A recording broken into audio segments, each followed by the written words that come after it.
Director national book trust colonel Yuvraj Malik ji, Uttar Pradesh सरकार में सलाहकार के रूप में अपनी सेवाएं प्रदान कर रहे हैं शमनेश कुमार अवस्थी जी, मंडलायुक्त लखनऊ श्रीमती रोशन जैकब जी, नेशनल बुक ट्रस्ट से जुड़े हुए सभी पदाधिकारीगण, यहाँ पर आए हुए सभी प्रमुख लेखकगण और लखनऊ के मेरे सभी पुस्तक प्रेमी बहनों और भाइयों,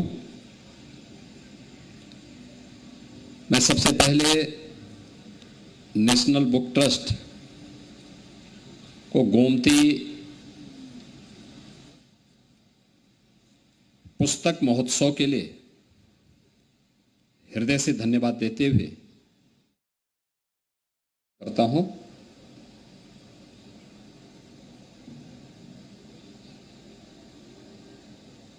पुस्तक मेला, और वह भी गोमती नदी जो लखनऊ की प्राण हो,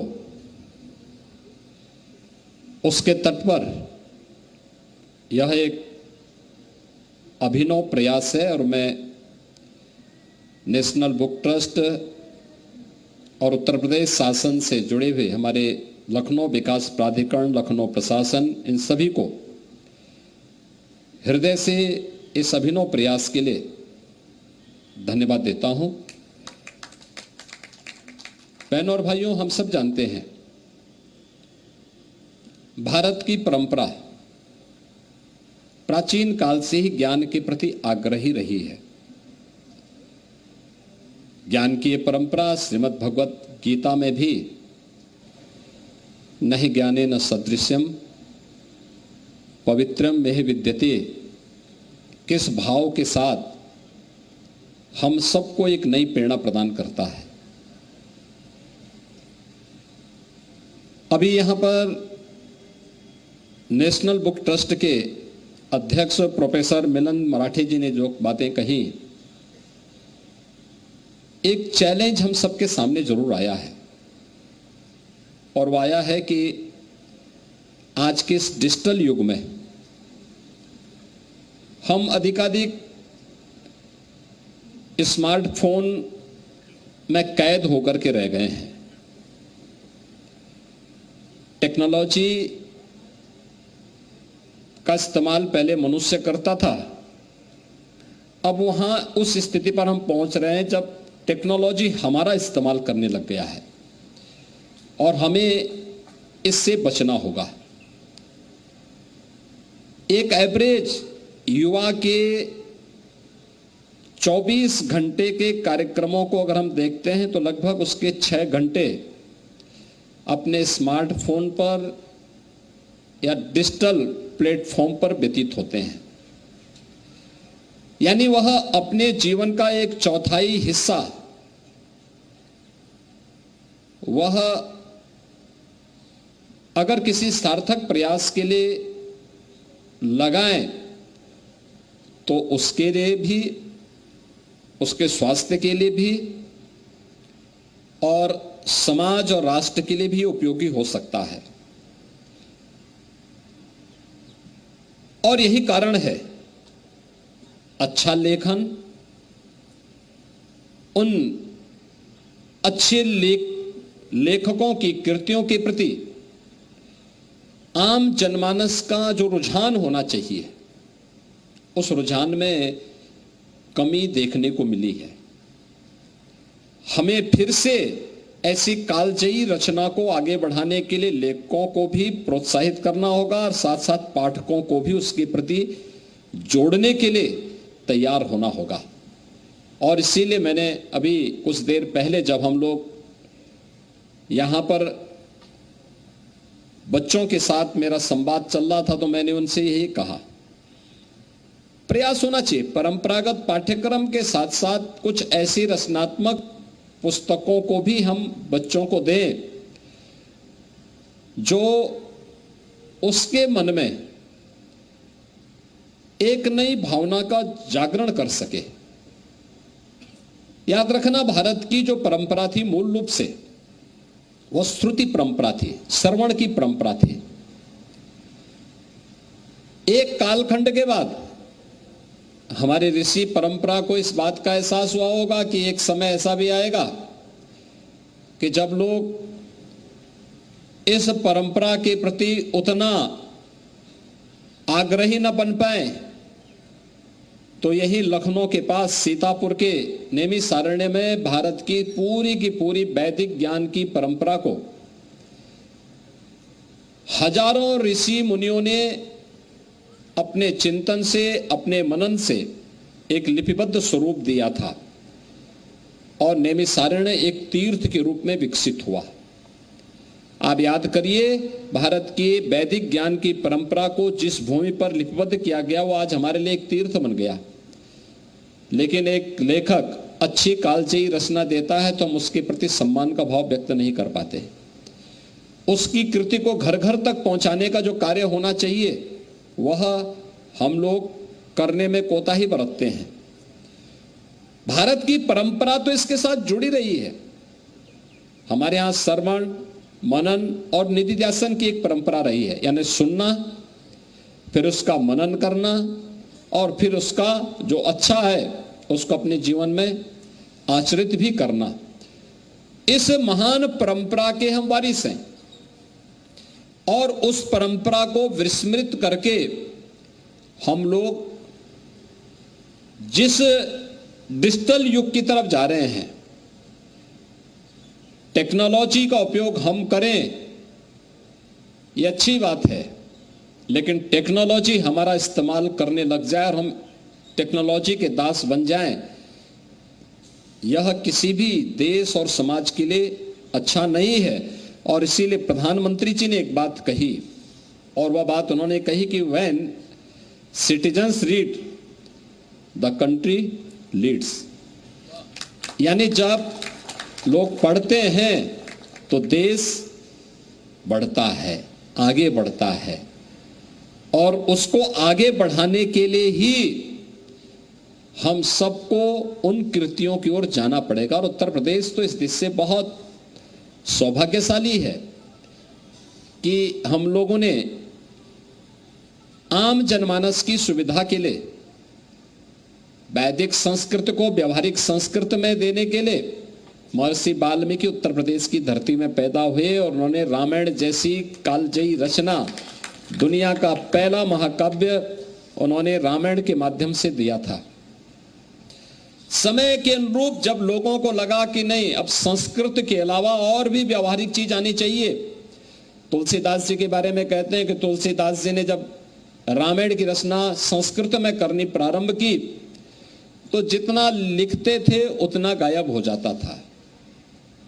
बाद में कहते हैं कि बजरंगबली ने उन्हें दर्शन देकर के उनसे कहा कि नहीं, इसको स्थानीय भाषा में रचिए, और तब उन्होंने रामचरितमानस को अवधी में रचा था। आज आप देखते होंगे अवधी में रामचरितमानस घर घर में गाई जाती है।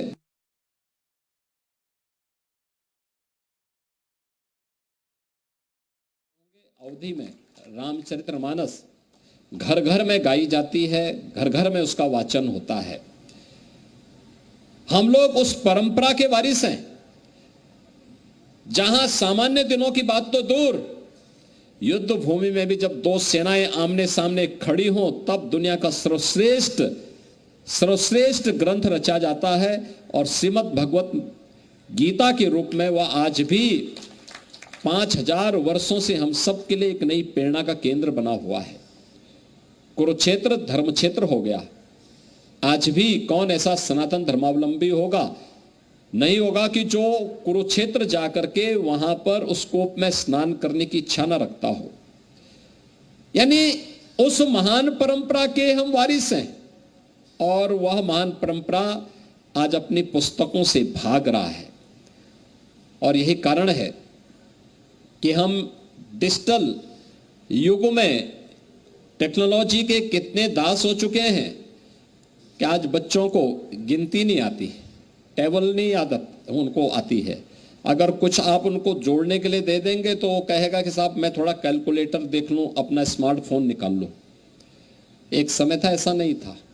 हम लोगों के समय में व्यक्ति को सब जानकारी होती थी, वो फटाफट कोई भी कितना भी कठिन हिसाब क्यों ना हो वो अपने हाथों से देख करके उन सब का हिसाब कर लेता था।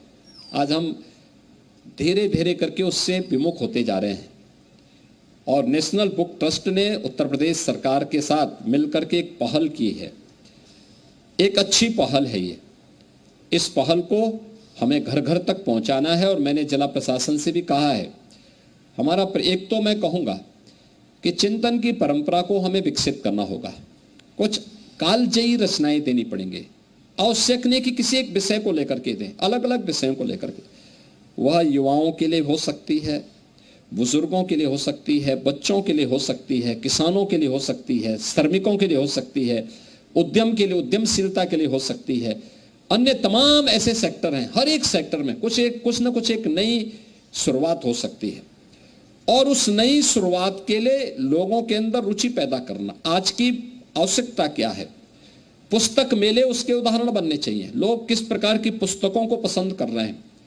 एक समय था जब मोटे ग्रंथ लोग खरीदते थे, एक समय आया आज के समय में अगर हम कम पेज की रचनात्मक कृति उपलब्ध कराएंगे, काव्यात्मक रूप में कराएंगे और भी रोचक बन सकती है। नए तथ्यों के साथ उसको हम आगे बढ़ा सकते हैं और उस दिशा में हम लोगों का एक प्रयास आगे बढ़ना चाहिए। मैं लेखकों से भी यही अनुरोध करूंगा, समाज से जुड़े हुए सुधीजनों से भी यही बात करूंगा, समाज के उस चिंतक वर्ग से भी जो समाज के मूल्यों को लेकर के, समाज के बारे में अपने चिंतन से समाज को प्रभावित करता है, नेतृत्व वर्ग से मैं इस बात को आग्रह करूंगा कि वह उसको लेखनी का स्वरूप देने का प्रयास भी करें और उस प्रकार की कृतियों को समाज के सामने लाने का प्रयास करेगा तो वर्तमान पीढ़ी को भी एक नया मार्गदर्शन प्राप्त होगा। नेशनल बुक ट्रस्ट ने पहल प्रारंभ की है।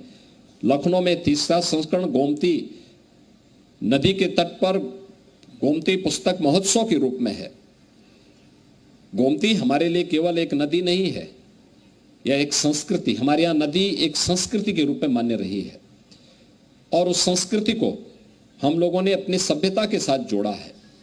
उसके बगैर हमारी सभ्यता और संस्कृति कभी आगे नहीं बढ़ सकती। जितनी भी दुनिया की प्राचीन संस्कृतियां पैदा हुई हैं किसी न किसी नदी के किनारे हुई हैं, उसके तट पर हुई हैं और गोमती के तट पर प्रदेश की राजधानी लखनऊ का स्थित होना, वहां पर इस पुस्तक मेले का शुभारंभ एक नई शुरुआत होगी। मुझे पूरा विश्वास है कि न केवल लखनऊ में बल्कि उत्तर प्रदेश में 18 कमिश्नरी मुख्यालय हैं।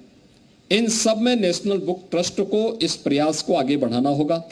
जिला प्रशासन प्रयास करे कि लखनऊ के हर एक संस्था की उपस्थिति इस पुस्तक मेले में अगले 9 दिन के अंदर हो। वे आए और जो भी पुस्तक मेले में आए अपनी रुचि के अनुसार कोई ना कोई पुस्तक का क्रय करके जरूर जाएं और यहां पर अपनी टिप्पणी भी लिखें। उन्हें क्या पसंद है, किस प्रकार का साहित्य वो पसंद करता है और पढ़ने की एक रुचि। अगर 6 घंटे आप डिजिटल दुनिया को दे रहे हैं, प्रयास होना चाहिए कि उसमें से थोड़ा थोड़ा कटौती करते हुए 2 घंटे आप पहले समय काटिए, उसको इधर अच्छी रोचक पुस्तकों, अपने परंपरागत पाठ्यक्रम के साथ साथ कुछ रचनात्मक कार्यक्रमों के साथ जोड़ करके अच्छी पुस्तकों के साथ भी जोड़ेंगे तो इसका लाभ आप सबको प्राप्त होगा। मुझे पूरा विश्वास है कि यह गोमती पुस्तक महोत्सव अपनी ऊंचाइयों को प्राप्त होगा और उत्तर प्रदेश की आबादी के अनुरूप देश के सबसे बड़े पुस्तक मेले के रूप में हमें इसे आगे बढ़ाना होगा। इस विश्वास के साथ मैं नेशनल बुक ट्रस्ट को और इस पूरे आयोजन के साथ जुड़े हुए सभी महानुभावों को हृदय से धन्यवाद देते हुए आप सबके प्रति मैं अपनी शुभकामनाएं देता हूं। धन्यवाद। जय हिंद। तो मुख्यमंत्री योगी आदित्यनाथ को आप सुन रहे थे। मुख्यमंत्री योगी आदित्यनाथ यहां पर पुस्तक महोत्सव का आगाज करते हुए और यहां पर लोगों को संबोधित भी उन्होंने किया है और पुस्तकों की अहमियत का जिक्र